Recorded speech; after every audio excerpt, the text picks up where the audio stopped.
va voir si vous savez ce que vous avez dans le ventre quand vous mangez une galette. On va voir s'il y a des cuisiniers dans la salle. Aujourd'hui, c'est l'anniversaire de Mohamed. Béni soit son nom. Quand tout à coup, l'ange Djibril, que vous appelez Gabriel, hein, mais nous on l'appelle Djibril, c'est le même, c'est le même, c'est le même. Donc l'ange Djibril, il lui est apparu pour lui annoncer qu'Allah, il l'avait choisi pour être son dernier prophète. Et j'ai appris ça hier. Le Coran, vous savez ce que ça signifie? Ça signifie récitation, parce que l'ange Djibril, il récitait, et Mohamed, béni soit son nom, après il récitait, pour retenir tout ce que l'ange Djibril lui disait, pour pouvoir le dire aux autres ensuite.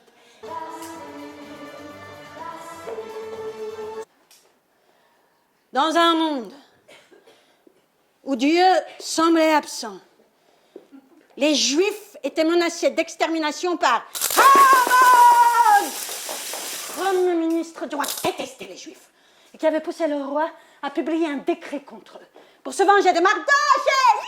Non, mais non. Alors, vraiment, il faut tout vous expliquer, hein. Quoi?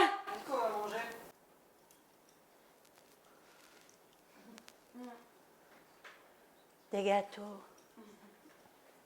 faits avec des dates, mais c'est tout. J'ai envie de quelque chose. J'ai envie de quelque chose.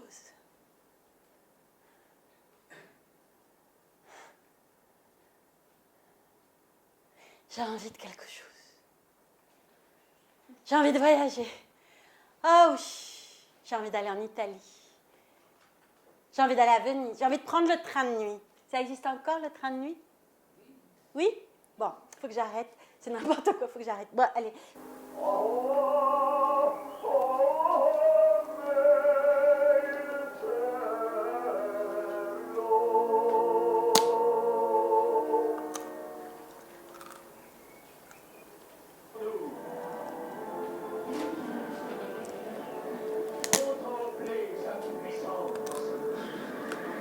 Hametz, tout grain susceptible de fermenter avec de l'eau.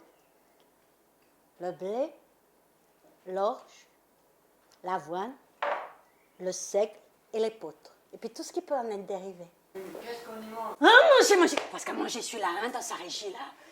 Alors, tout d'abord, on récite le kidouche, qui signifie spécial, unique, parce que j'en connais. Ah ben, il y en a plein. Oui, il y en a plein. Adam, Abraham, Isaac, Jacob, David, Salomon, Jonas, Paulette, Jean, François. Le Christ est ressuscité des morts, par sa mort il a vaincu la mort. À ceux qui sont dans les tombeaux, il a donné la vie. À la sortie de l'office, dans le froid de la nuit, on mange de la brioche avec du chocolat chaud ou du koulitch et de la pashka. Yat.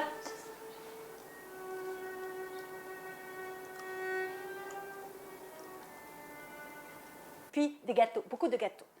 J'en ai acheté plus d'une dizaine au marché. Car plus il y a de gâteaux, plus tes invités sont honorés. Ne pas oublier que si tu manges, tu es protégé. Alors je me resserre. Toujours se resservir.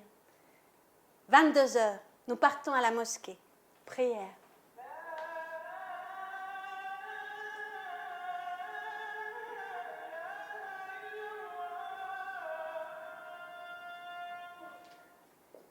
Comme ça, par surprise, il nous met la parole dans la bouche pleine, le grand impoli. Même que c'est plus qu'avec la bouche pleine qu'il parle.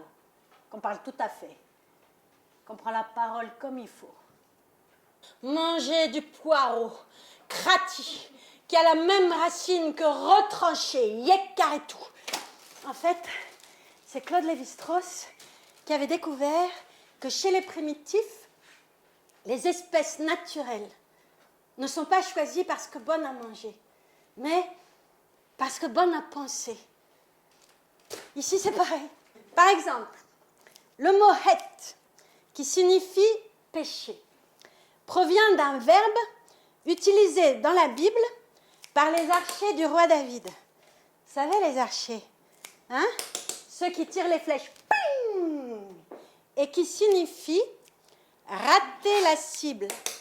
Ping, hop, Baidawi, commentateur du Coran du XIIe siècle, soulignait l'importance de l'intériorité de ce rite et parlait de l'Aïd comme de la nécessité d'immoler sa bête intérieure. On sacrifie un mouton et un hommage dans ce profond silence où jamais ne pénétrera une créature ou une quelconque image, disait Maître Eckhart.